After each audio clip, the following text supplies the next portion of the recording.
I didn't think much of it when Emma started staying late at work. Everyone gets busy sometimes, right? I'd make dinner, set out 2 plates, and end up eating alone. She'd come home exhausted, say almost nothing, and fall asleep on the couch. I told myself she just needed rest. That's what love does. It gives room when someone's struggling. But little by little, that space I gave her turned into a wall. And behind that wall, she started living a life that didn't seem to include me anymore. We'd been together for 7 years, married for 3. Not perfect, but steady, or so I thought.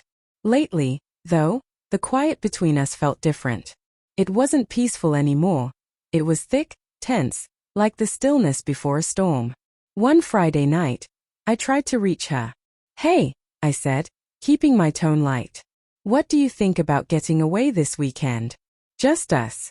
No phones, no work, maybe that cabin by the lake." She didn't even look up from her phone. "Go alone," she said. "You'll probably enjoy it more that way." There wasn't anger in her voice, just disinterest. And that hurt more than if she'd shouted. I gave a small laugh, waiting for her to grin or say she was kidding. But she didn't. She just kept scrolling, like I wasn't even there. That's when I finally understood. She wasn't burned out from work. She was burned out from me. That night, I lay awake staring at the ceiling, her words looping in my mind until they lost shape. Go alone. What does that even mean when your whole life has been built with someone else? By morning, something inside me had settled.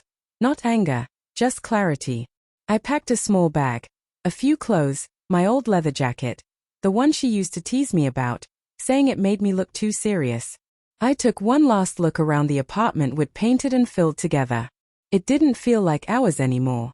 It felt like hers. She was sitting at the counter with her earbuds in, sipping coffee. I said quietly, "You told me to go alone. I think I'm going to take your advice." She looked up, startled. "Wait, you're actually leaving?" "Yeah," I said. "I think it's time I do something for myself." She didn't reply, just watched as I picked up my keys and walked out the door. I drove for hours, no music, no calls, just the hum of the road and the quiet. Oddly enough, it felt peaceful, like I was finally letting out a breath I didn't know I'd been holding. By evening, I reached the lake. The cabin was still, wrapped in the scent of pine and rain. I brewed some coffee, sat by the window, and realized I wasn't anxious anymore. For the first time in months, the silence felt like comfort instead of punishment. I thought back on all the little signs I'd brushed aside, how she stopped asking about my day, how her smiles were reserved for her phone, how we had quietly become you and me. When someone drifts away, it doesn't happen all at once. You just start lowering your expectations so you don't have to face the truth. That weekend, I walked the trails we'd once promised to explore together. The trees whispered, the lake shimmered, and I understood something. Peace doesn't always come from being with someone. Sometimes, it comes from finally being alone. A few times, I almost called her, to say I missed her, or just to ask if she was okay. But every time I reached for my phone, I remembered her voice that night. Calm, cold, final. She'd meant it. And for once, I listened. I stayed at the cabin for 3 days. Cooked simple meals. Read an old paperback I'd forgotten I owned.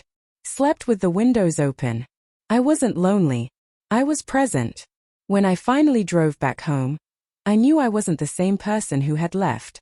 Something inside me had shifted. Maybe it was acceptance. Maybe it was the moment I finally understood that love isn't supposed to feel like waiting for someone to remember how to care. When I stepped back into the apartment, the air felt different, colder somehow. There was no note, no message, not even a sign she'd noticed I was gone. That's when it hit me. She had left me long before I ever walked out the door. I didn't ask her about it. There was nothing left worth saying. The silence between us wasn't peaceful anymore. It was hollow, like 2 polite strangers occupying the same space. When I came in, she barely looked up. "You're back early," she said, her tone detached. "Yeah," I answered. Didn't see a reason to stay. She gave a small nod and turned back to her laptop. That was the entire exchange. No concern, no warmth, not even guilt, Just nothing. That's when I realized how effortless indifference looks once someone's decided they're done caring. The next morning, I made coffee and sat by the window as she got ready for work. She moved around me like I was invisible, grabbing her keys, checking her reflection, spraying the same perfume she once made me choose for her. Before leaving, she said quietly, "We should talk sometime." I smiled, not out of bitterness, but understanding. "We had time to talk, Emma. You just stopped hearing me." She didn't answer. Just closed the door softly, as if not to disturb whatever was left of us. That night, I packed again.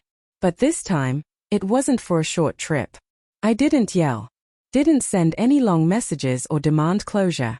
I just folded what was left of my life into a suitcase and walked away, quietly, the same way she'd been leaving me for months. I found a small apartment on the edge of town. 1 bedroom, wooden floors, a balcony overlooking a park. It wasn't much, but it was enough. A place meant for healing, not starting over. The first mornings alone felt strange, but soon the quiet became comforting. I made breakfast, took long walks, spoke to people without pretending I was fine. I even started painting again, something I hadn't done since college. Funny how solitude can bring back the pieces of yourself someone else slowly erased. Sometimes I'd look through old photos, birthdays, trips, lazy afternoons. I didn't feel anger anymore. Just sadness for the man who kept waiting for someone to turn back around. People like to say the opposite of love is hate. They are wrong. Hate still takes effort.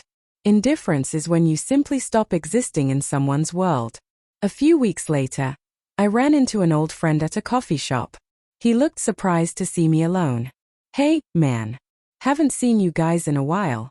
Everything good?" I smiled. "Yeah, everything's finally good."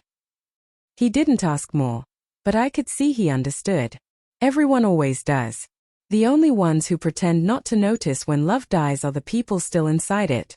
A few days later, Emma texted, "Maybe we could talk." I looked at her message for a long time. I didn't feel anger or resentment. I'd just outgrown the version of myself who kept asking for a love that had already left. So I wrote back, "You told me to go alone." I did. And I found peace there. No drama. No punctuation for effect. Just truth. She never replied. Months passed. The ache faded. Not quickly, but completely. Pain burns away everything that doesn't matter until all that's left is clarity. Sometimes I drive past the lake. The cabin's still there. The water still calm. I sit on that same porch and watch the sun go down. It doesn't feel empty anymore. It feels earned. That place isn't about her now. It's about me. The man who stopped begging for connection and learned to value silence over indifference. Love, I've learned, isn't about who stays the longest. It's about who keeps showing up, even when it's hard. She didn't want to come with me that weekend. So I went alone. And somewhere between the road and the quiet, I realized she'd given me the best advice she ever could. Go alone. So I did. And I never went back. Not to her. And not to the version of myself who waited.